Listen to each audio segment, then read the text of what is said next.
என் பேர் வசந்த்குமார். நான் ஒரு தனியார் மென்பொருள் நிறுவனத்தில் மேலாளராக பணியாற்றிட்டு இருக்கேன். என்னோட கேள்வி நெய்வேலி சம்பந்தப்பட்டது. வடலூருக்கு பக்கத்தில் இருக்கக்கூடிய தென்குத்து கிராமம் மற்றும் அதனை சுற்றி இருக்க பகுதிகளில் என்எல்சியால் இன்னும் 15 வருஷத்துக்கு அப்புறம் சுரங்க விரிவாக்க பணிகளுக்காக கையகப்படுத்த போகிற நிலங்களுக்கு 2017 இருந்தே ரெஜிஸ்ட்ரேஷன்லாம் ஸ்டாப் பண்ணி வச்சுருக்காங்க. ஏழை எளிய மக்கள் அவங்களால நிலங்களை விற்க முடியல. இதனால் அவங்க குடும்ப சூழலில் ரொம்ப கஷ்டப்படக்கூடிய நிலை இருக்கு. இப்படி 15 வருஷம் கழிச்சு கையகப்படுத்த போற நிலங்களை இப்பவே ரெஜிஸ்ட்ரேஷன் ஸ்டாப் பண்ண வேண்டிய அவசியம் என்ன வந்துச்சு?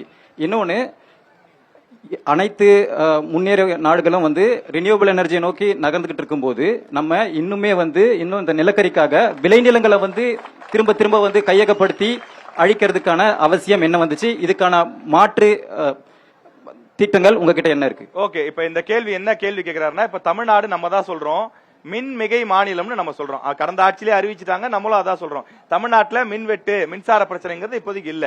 தமிழ்நாட்டுடைய தேவை என்ன அப்படின்னு பாத்தீங்கன்னா 18,000 மெகாவாட் அப்படின்னு சொல்றாங்க. 18,000 மெகாவாட் தான் ஒட்டுமொத்த தமிழ்நாட்டுக்கும் தேவை. கொஞ்சம் முன்ன பின்ன இருக்கலாம். ஆனா தமிழ்நாடு அரசு உற்பத்தி செய்யக்கூடிய மின் எவ்வளவு அப்படின்னு பாத்தீங்கன்னா 36,000 மெகாவாட் அப்படி இருக்கு. ஆனா இங்க இருக்கக்கூடிய என்எல்சில பாத்தீங்கன்னா வெறும் 2,000 மெகாவாட் அவ்வளவுதான் வருதுன்னு சொல்றாங்க. அதுல அவங்க தமிழ்நாட்டுக்கு கொடுத்து வெறும் 400 மெகாவாட் தான். 4ல ஒரு பங்கு இல்ல 3ல ஒரு பங்கு தான் தமிழ்நாட்டுக்கு கொடுக்குறான். மீதி பாண்டிச்சேரிக்கும் அல்லது கர்நாடகா, ஆந்திரா போன்ற மாநிலத்துக்கு கொடுக்குறான். நஷ்டத்தை அனுபவிக்கிறது பூரா தமிழ்நாட்டுக்காரன், அதுவும் நம்ம கடலூர்காரன். இங்க நிலத்தை கொடுத்தது பூரா நம்ம கடலூர்காரன். அவனுக்கு உரிய இழப்பீடு வரல, அவனுக்கு உரிய அந்த மாற்று இடங்கள் கொடுக்கப்படல. வேலை வாய்ப்பாக கொடுத்திருக்காங்க பார்த்தா அந்த வேலை வாய்ப்பும் கொடுக்கல. அப்ப நஷ்டம் பூரா நமக்கு, மின்சாரம் பூரா வேற யாருக்கோ போகுது. அப்படிப்பட்ட என்எல்சி இங்க தேவையா?